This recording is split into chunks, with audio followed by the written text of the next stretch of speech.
Cheltenham Festival 2026 top trainer. Is it a foregone conclusion that Willie Mullins is going to win it again? Or is Joe Norris going to come up with a bigger price and say, no, we're taking on Willie Mullins this year? So, Joe, who do you think is going to be the top trainer for Cheltenham Festival 2026? Ben Pauling, 100-1. No, I'm joking.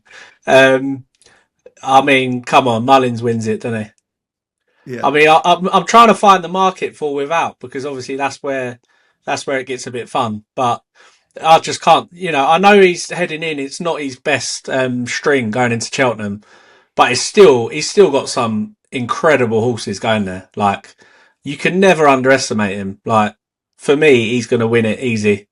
And then you're just looking in behind him. Like, the race for second will be fun. Henderson is in absolutely amazing form. Now, I should probably have dug into the stats for this, but I'm sure in recent years he's gone in quite bad form. I'm pretty sure 2 years ago he went in terrible form. I think he'd had one winner in his last 40 runners or something. Yeah. Whereas it seems like he's really, really hit form the last couple of weeks. So I think he's going there with serious ammo. Like, I think he'll have the first two winners of the festival, Old Park Star and Lalamba. And if he gets off to a start like that, then who knows? He could be the one that has a squeak against Mullins. I mean, he's 16-1. So it just tells you the amount of ammo that Mullins has. The fact that Henderson could win the first two races and he's still a 16-1 shot. Yeah, so let me throw a different curveball in there. So if you think Henderson's going to have a few winners, right, that's a few winners more than previous years, that would hopefully be taking away from Mullins' record. Has then Gordon Elliott not got a better chance in trying to beat him out, who's also in great form? Oh, without a doubt, yeah. Like, Elliott was the other one I was going to mention, because a lot like Henderson, I always think he goes into the festival with the potential to absolutely do amazing, and it hasn't quite happened, has it, the last few years? But the stars do seem to be aligning for him. Like, Jack Kennedy's obviously riding absolutely incredible at the moment. He's also hitting form. So yeah, like, out of the entire list, I think Elliott and Henderson are the two. Skelton's obviously going there with a good team, but I feel like Henderson and Elliott are the two that are really peaking at the right time of the season.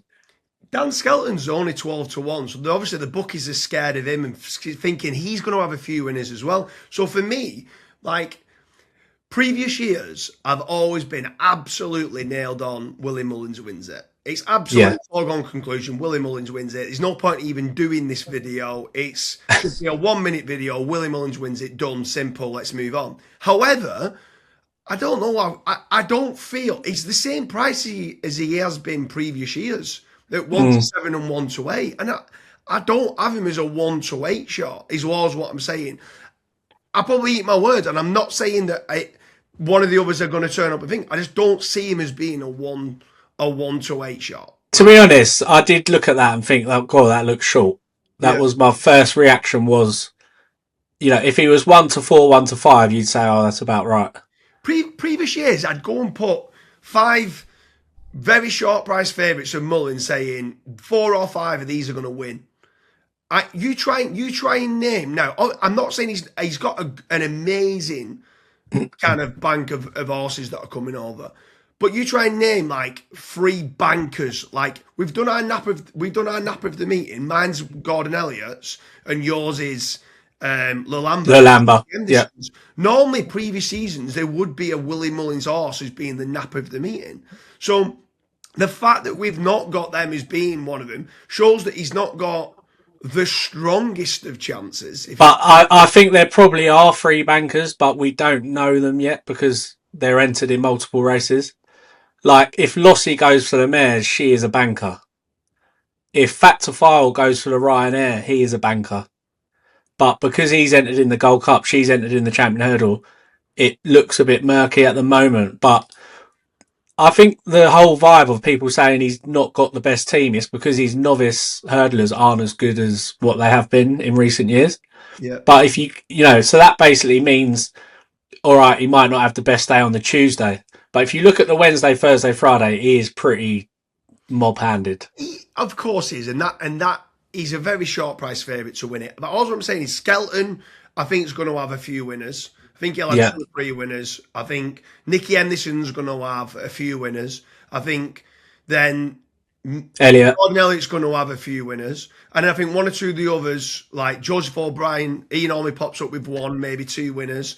So I just Yeah. think All jokes aside, Ben Pauling does have a few he's got a good few. runners. Yeah, exactly. I think he'll have 1, maybe even 2 winners as well. So I think there's more chances than ever for him, and he's not in the best of form. I wouldn't like normally he's come in from Dublin Racing Festival and he's just won nearly every race that there is there, and he's got probably first, second, and third in a lot of the races. But Yeah. there's just a few question marks over a few of them. That's all I'm saying. I just feel I don't know. Looking at his form, he's had 14 winners from his last 41, which is a 34% strike rate. Since Dublin Racing Festival. Yeah, yeah. Yeah. Yeah, That's the fit. Yeah, I do agree with you though. I think that you wouldn't go anywhere more near. I want to get him beat this year because previous years I've been like, it's a foregone conclusion. He wins it. It's really simple that he wins it.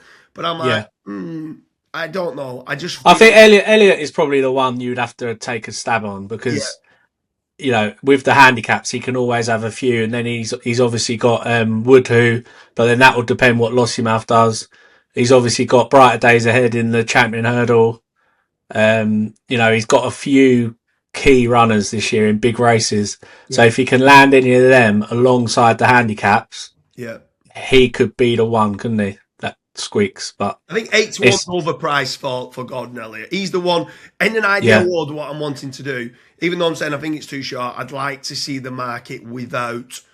I would too. Yeah, I mean he's 8 to 1 bet 365, but he's 6 to 1 everywhere else. Yeah. I think 8 to 1's a good price for Gordon Elliott. He's the one that I'm putting up. Who are you going to put up then? Are you going to be to be different? We're not talking big stakes on this. I think Nicky Henderson 16 to 1 with Betway. Yeah. If he wins the first 2 races, he's in with a chance. Yeah. So that's who I'd put up. But I'm like you. I'd rather do this in the without Mullins market, but I can't seem to find it. Yeah. Anyone who's watching this and you're looking for other tips or want to know our nap of the meeting, check out the link in the description. We've done a few other videos for the nap of the Cheltenham Festival 2026.